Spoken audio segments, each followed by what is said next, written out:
Good morning students. तो आज हम लोग का टॉपिक होगा इकाई सेल के घनत्व का निर्धारण।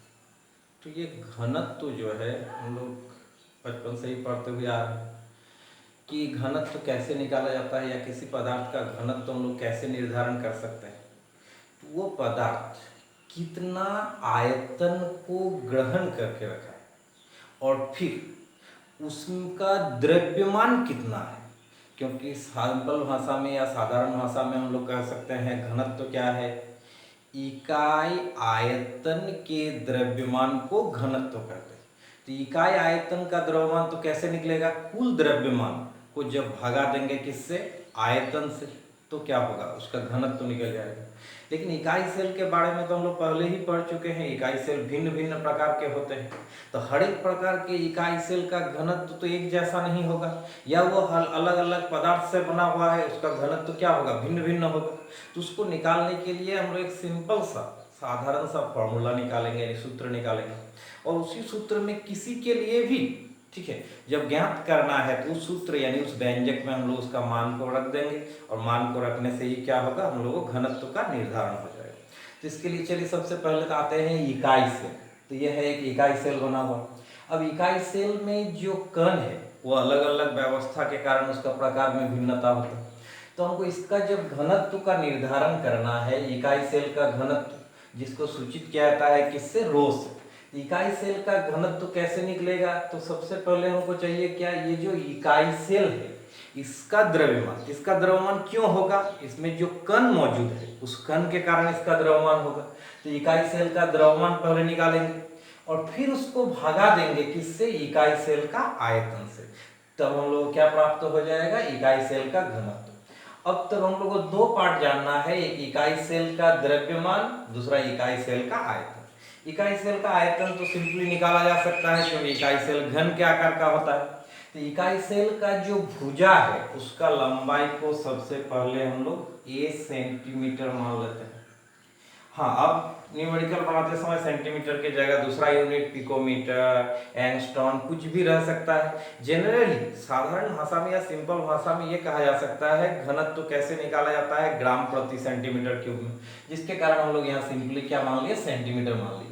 तो इकाई सेल का आयतन, तो इकाई सेल का आयतन कैसे होगा, भुजा का क्यूब यानी a का क्यूब, ये हो गया इकाई सेल का आयतन। अब दूसरा और एक पार्ट हमको जरूरत है, इकाई सेल का द्रव्यमान। तो इकाई सेल का द्रव्यमान कैसे मिलेगा, तो अब ये देखना है कण कितना मौजूद है। तो हम लोग जानते हैं सिंपल के लिए कण होता है एक, वहीं बीसीसी के लिए कण होता है दो, तो एफसीसी के लिए कणों की संख्या होते हैं 4। तो इकाई सेल का घनत्व कैसे निकालेंगे, तो इकाई सेल का घनत्व निकालने के लिए द्रव्यमान, तो इकाई सेल का द्रव्यमान कैसे निकलेगा, इकाई सेल में कणों की संख्या, यानी उस इकाई सेल में जिसके हम घनत्व निर्धारण करना चाहते हैं उसमें कण कितना है, और उस कणों की संख्या को सिंपली जेड से सूचित किया जाता है।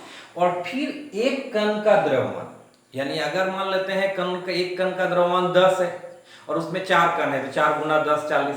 तो इसका अर्थ क्या हो गया कि इकाई सेल में कणों की संख्या को अगर प्रत्येक कण के द्रव्यमान से गुना किया जाए तो हमको इकाई सेल का कुल द्रव्यमान मिल जाएगा। अब इकाई सेल में कणों की संख्या तो उसके प्रकृति के आधार पर पता चल जाएगा, अर्थात जेड का मान तो पता चल जाएगा। अब एक कण का द्रव्यमान कैसे निकालेंगे, तो एक कण का द्रव्यमान निकालने के लिए क्या होगा, जिस इकाई सेल के लिए हम निकालना चाह रहे हैं वो किससे बना हुआ है। अगर वो परमाणु से बना हुआ है तो उसका परमाणविक द्रव्यमान, अगर किसी अणु से बना हुआ है तो उसका आणविक द्रव्यमान को लेंगे और उसको भगा देंगे किससे, अवोगाद्रो संख्या से, जिसको किससे सूचित किया जाता है, Na से। अब माइंड में क्वेश्चन आ सकता है, ये जो फॉर्मूला है ये कहाँ से आया। इसको हम लोग सिंपली इस तरह से समझ सकते हैं, जैसे कार्बन, कार्बन का हम लोग जानते हैं परमाणविक द्रव्यमान क्या होता है, 12 ग्राम पर मोल, अर्थात एक मोल का द्रव्यमान होता है 12 ग्राम। कोई भी पदार्थ के एक मोल में कणों की संख्या होते हैं 6.022 इंटू 10⁻23। इसी को हम लोग क्या कहते हैं, अवोगाद्रो संख्या, यानी इतना कण का द्रव्यमान क्या हुआ, 12 ग्राम। तो एक कण का द्रव्यमान कितना होगा, 12 12/6.022 इंटू 10⁻23। तो ये जो एक कण है इसका द्रव्यमान कैसे निकला, देखिए ना, ये 12 क्या है, उस पदार्थ यानी इस कार्बन का परमाणविक द्रव्यमान, और नीचे जो 6.022 इंटू 10⁻23 आया उसे क्या कह सकते हैं, अवोगाद्रो संख्या। यानी किसी भी पदार्थ के एक कण का द्रव्यमान कैसे निकाल सकते हैं, उसका परमाणविक या आणविक द्रव्यमान को अवोगाद्रो संख्या से भगा देकर। अब देखिए घनत्व निकालने के लिए जो दो हम लोग को जरूरत था वो दोनों प्राप्त हो चुका है। अब हम लोग अतः इकाई सेल का घनत्व रो बराबर लिख सकते हैं इकाई सेल का द्रव्यमान कितना मिला, जेड इंटू एम, एम से किसको सूचित किया गया है, परमाणविक या आणविक द्रव्यमान को, बटे अवोगाद्रो संख्या यानी Na, और इकाई सेल का आयतन जिसे हम लोग निकाले हैं पहले ही, क्या है, AQ इंटू AQ, यही हो गया आपका इकाई सेल का घनत्व। अब इसका यूनिट क्या होगा, तो परमाणविक द्रव्यमान या आणविक द्रव्यमान को हम लोग ग्राम में व्यक्त करते हैं, ये हो गया ग्राम, और किसमें यूनिट देखिए, ये जो आयतन का ले रहे थे वो सेंटीमीटर क्यूब यानी ग्राम पर सेंटीमीटर क्यूब। तो यही हो गया एक फॉर्मूला जिसका उपयोग करके हम लोग किसी भी प्रकार के इकाई सेल का घनत्व ज्ञात कर सकते हैं। अब सवाल रहा कणों की संख्या वेरी करेगा, तो जो सिंपल यानी साधारण है उसके लिए कणों की संख्या कितना यूज करेंगे, 1।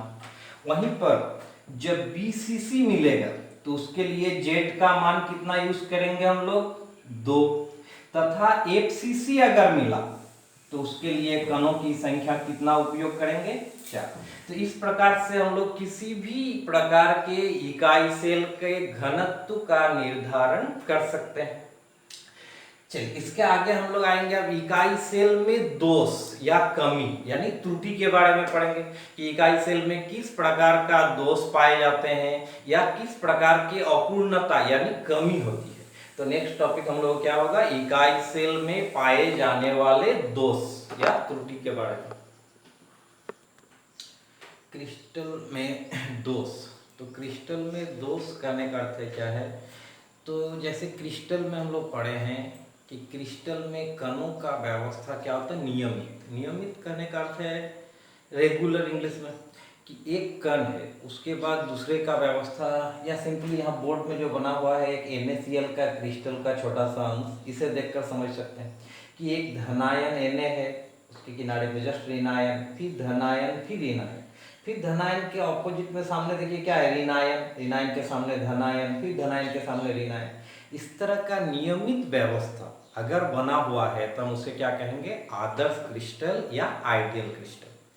तो क्रिस्टल में जो कण है यानी जैसे यहाँ Na+Cl-, इसमें से अगर एक Na+ कण गायब हो गया तो हम क्या कहेंगे, क्रिस्टल अब सही नहीं रहा, इसमें कुछ दोष यानी त्रुटि उत्पन्न हुआ।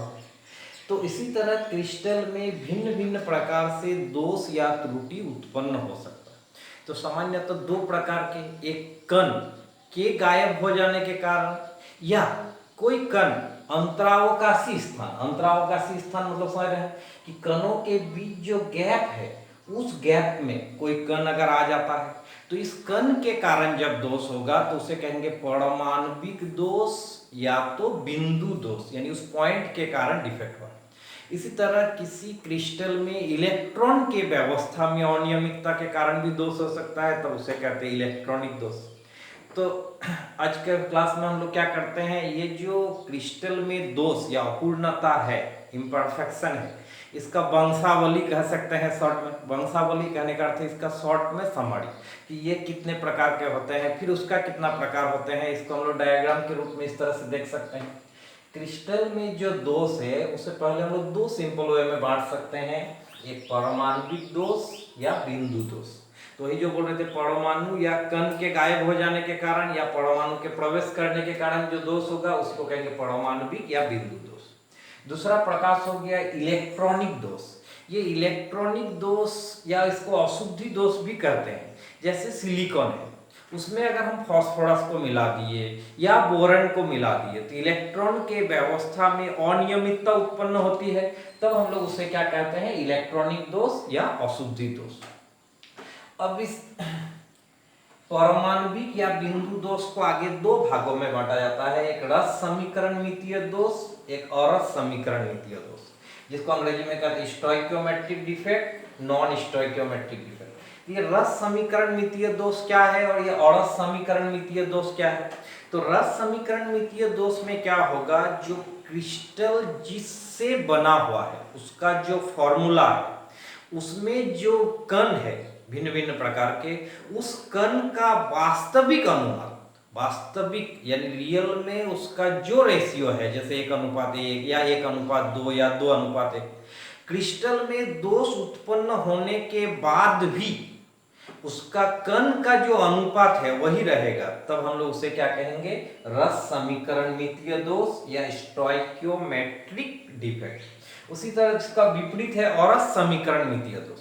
इसमें क्या होगा, क्रिस्टल में डिफेक्ट उत्पन्न होने के बाद यानी दोष उत्पन्न होने के बाद जो उसका वास्तविक सूत्र यानी रियल में उसका जो फॉर्मूला है उसमें कण का जो रेशियो है वो रेशियो अगर नहीं रहता है यानी वो रेशियो अगर परिवर्तित हो जाता है, तब हम लोग उस दोष को कहेंगे अरस समीकरण मितीय दोष। तो ये रस समीकरण मितीय दोष को आगे फिर 3 भागों में बांटा जाता है। क्या क्या? रिक्ति दोष, वैकेंसी डिफेक्ट, नाम से पता चल रहा है कोई कण अगर गायब हो गया यानी क्रिस्टल से बाहर चला गया, तब हम लोग उसे क्या कहेंगे, रिक्ति दोष या वैकेंसी डिफेक्ट। फिर दूसरा है कौन सा, शॉटकी दोष। तो शॉटकी दोष में क्या होते हैं, आयनिक क्रिस्टल में पाए जाने वाले ये दोष है। जब क्रिस्टल से क्या होते हैं, घटक कण के कमी होती है, अर्थात घटक कण क्रिस्टल जालक से मुक्त हो जाते हैं, तब उसको हम लोग क्या कहते हैं, शॉटकी दोष। फिर तीसरा कौन सा है, फ्रैंकल दोष। फ्रैंकल दोष में क्या होते हैं, क्रिस्टल से कण मुक्त हो जाते हैं और कण के मुक्त होने के बाद वो बाहर नहीं चले जाते हैं, क्रिस्टल का ही जो अंतरावकाशी स्थान है, जैसे यहाँ जो धनायन था, ये अगर इस जगह से निर्गत होकर इस जगह पर पहुंच जाए, इस जगह पर पहुंच गए, तो हम क्या कहेंगे कि क्रिस्टल में दोष उत्पन्न हुआ है, तब उस दोष को हम लोग क्या कहते हैं, फ्रैंकल दोष। इसके बारे में एक एक करके डिटेल्स में भी फिर आगे देखेंगे। फिर अरस समीकरण मितीय दोष का 2 प्रकार है, एक धातु आधिक्य दोष और एक धातु क्षुद्र दोष। तो धातु आधिक्य दोष कब कहेंगे, जब क्रिस्टल में धातु अधातु के तुलना में अधिक हो जाएगा, तब हम लोग उसे क्या कहेंगे, धातु आधिक्य दोष। और इसका विपरीत है धातु क्षुद्र दोष। तो जब क्रिस्टल में अधातु की संख्या धातु से अधिक हो जाएगा, अर्थात धातु का संख्या कम हो जाएगा, तब उस तरह के दोष को हम लोग क्या कहते हैं, धातु क्षुद्र दोष या इंग्लिश में मेटल डेफिशिएंसी डिफेक्ट। अब देखिए ये हो गया हम लोग का दोष के बारे में एक शॉर्ट समरी, लेकिन सिर्फ शॉर्ट समरी से काम नहीं चलेगा, आगे हम लोग इसका डिटेल्स में भी देखना पड़ेगा। तो डिटेल्स में देखते समय हम लोग एकदम शुरू से क्रिस्टल में दोष, उसका दोष का ये प्रकार, हर एक का डेफिनेशन के साथ हम लोग आगे डील करते हुए चलेंगे कि क्रिस्टल में दोष किस प्रकार का होता है, क्यों होते हैं, और फिर एक एक करके डिटेल्स सबके बारे में नेक्स्ट क्लास में हम लोग देखेंगे। Thank you.